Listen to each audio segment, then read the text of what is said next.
Mayaba presenta Brillumba Congo 2012.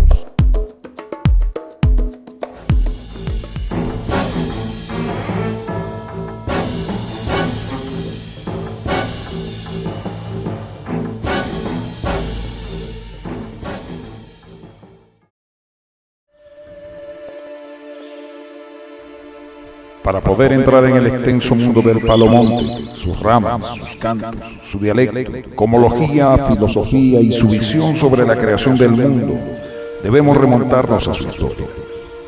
Para poder comprender y analizar su idiosincrasia basada en un culto antagónico a otros sistemas de creencias y que necesita y requiere de una buena interpretación colectiva de su esencia, costumbre, folclore, su misticismo y cultura.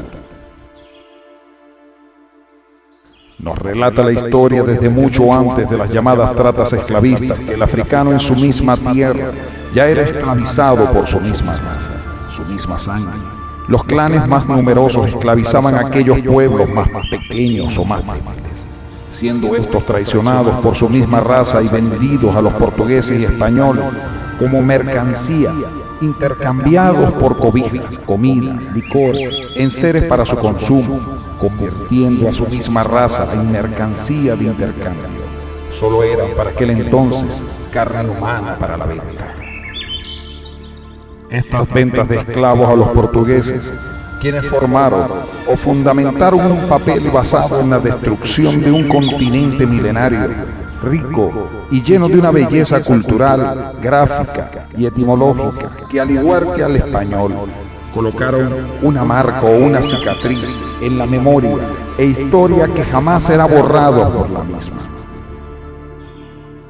La vida de casi 15 millones de hombres negros fue socavada a la humillación, a la denigración, a la violación de toda regla de humanidad y sentimiento humano. Estas dos naciones les despojaron a hombres, mujeres y niños de su tierra, su vida, su lugar, sus derechos. No pudieron llevarse nada más que el miedo, la súplica y el terror u horror de pasar de una vida libre al cautiverio animal. Desesperadamente imploraban ayuda a sus dioses, ser liberados en sus lenguas, gritando y pidiendo muy dentro de su mente el convertirse en alguna forma de animal que pudiera liberarlos, un ave, un pez o cualquier otro. Fueron invocaciones y súplicas a sus deidades. Muchos no soportaban estas largas travesías transatlánticas entre un continente y otro. Así, humillados, destruidos, masacrados, llegaron al continente americano. A las islas del Caribe, los sobrevivientes a estas grandes e inhumanos viajes de hombres, mujeres y niños, convertidos en esclavos, a una tierra totalmente desconocida para ellos. De esa manera cambiados por enseres, licor, ropa, comida, entre otros, por aquellos que presumían de ser una raza superior. Llegaron a Cuba, a Puerto Rico, Barbados, Haití, República Dominicana, entre otros. Como animales de trabajo no se les permitió llevar nada consigo, pero lo que su opresor jamás pensó fue que nunca podría borrar de su mente su forma y manera de creer. Aquello que trajo dentro de su cabeza, que era su dogma, su cultura, su creencia y su convicción. Eso jamás le faltó, aun cuando de verdad sufrió los embates de una tierra que los martirizó hasta el cansancio, hasta el agotamiento corporal, de su muerte física, pero jamás de su alma. Pues nadie sabe de qué forma soportaban aquellos extremos castigos a los que eran confinados los congos, entre otras etnias cautivas, como los biris, los yombos, los loangos, los gumí, los arará, entre otras etnias cautivas. Cada una con una visión diferente, filosofía distinta, con su propia cosmología, dentro de su creencia clásica, unidas dentro de un gran marco pluricultural y etnológico, comenzaron su integración al nuevo mundo. Un mundo al que con el tiempo se convertiría en el portador de un legado africano en tierras cubanas. Dentro de su múltiple sistema de creencias, en su mayoría veneraban a la naturaleza, al sol, la luna, los astros, al mar, al río, al mismo rayo y su resplandor, a todo aquello que fuera energía natural, que para el mismo africano no representaban energías sordas o tórridas, más bien de carácter inteligente según su creencia. Pero, por sobre todo, veneraban a sus ancestros, consanguíneos o clánicos. El africano en su tierra no necesitaba de conceptos marcados o pasos para venerar a sus ancestros o sus deidades. Solo actuaba según su naturaleza y su formación étnica. Dentro de su circuito de creencias, sin generalizar, pues estamos hablando de más de 5.000 pueblos que actualmente han sobrevivido, con costumbres diferentes, ceremoniales distintos, culturas muy propias de cada pueblo y diferentes conceptos cosmológicos y filosóficos. Existe una gran variante en cuanto a este tema pluricultural en el continente africano. Muchos de estos pueblos poseen su propia identidad y manera muy particular de sobrevivencia. No existen patrones en África totalitarios que marcaran a África amarrada a una misma forma de creer, al menos para la gran mayoría de los pueblos. No existen fórmulas o una manera formal de establecer su creencia y ritos dentro de un mismo marco, gracias a los estudios de diferentes etnólogos, antropólogos e investigadores en sus trabajos de campo. Ejemplo de ello, este siguiente. Si algún miembro de alguna etnia sufría de algún mal, solo se dirigía al árbol o la fuente energética, río, mar, arbusto, animal, piedra, talla o quisis, o con lo que pudo haber tenido algún pacto, o incluso llamarle por un nombre. Y de esa manera, hombre y naturaleza coaccionaban en el África de ayer y hoy. El problema unipersonal no llegaba a ser colectivo, pues cada cual era autóctono de su forma de establecer su contacto con la misma naturaleza.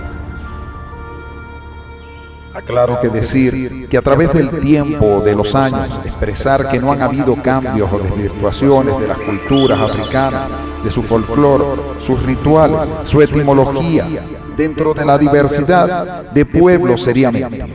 Pues es mucho lo que el tiempo y la mano del hombre extranjero y el mismo africano ayudó en este proceso de cambios metamórficos o desvirtuaciones de su dogma y cultura. Muchas de sus ceremonias se han perdido. Pequeños sectas se unieron a los grandes clanes abandonando sus creencias para dar inicio a otros idiosincrasias y culturas diferentes. La regla del Palomonte se extendió por todo el territorio cubano, desde su misma zona occidental, desde su mismo centro de la isla, donde se formó la mayor congregación de esclavos negros, como fue Sagua la Grande, Rodríguez, Las Villas, y así La Habana, Matanzas, entre otros. Pero la mayor influencia dentro de las vertientes al Palomonte fue el Mayombe, que hasta hoy es quien mantiene la mayor influencia al culto o al legado africano. La palabra Mayombe proviene de las selvas del Mayombe, según algunos investigadores, etnólogos de la provincia angoleña de Cayambe. Este fue uno de los lugares de donde gran parte de los esclavos llegados a las islas fueron sustraídos por los españoles y portugueses para su comercialización. Muchos de estos esclavos de origen bacongo fueron los que llegaron a la isla de Cuba, trayendo consigo los elementos de composición de lo que hoy llamamos regla del Palomonte. De este legado africano en Cuba nace la esencia del Mayombe como pieza única, asimilada al sincretismo católico dentro de la regla de Ocha y el espiritismo. Es que nada escapó al sincretismo oriundo de la isla,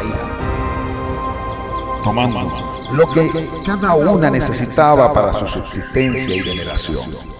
Cada una dio y recibió todo aquello que requería para su subsistencia dentro de su marco religioso, cultural y folclórico.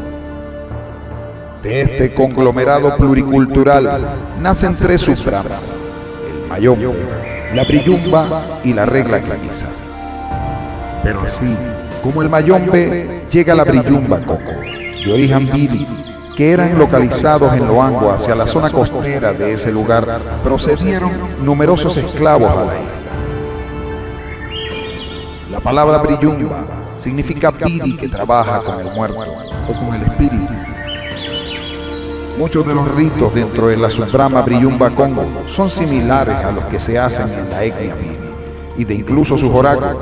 Esto, aclaro, es el resultado de diferentes investigadores, etnólogos e historiadores que han dado como resultado similitudes dentro de los diferentes ritos de la Brillumba Congo y los mitos.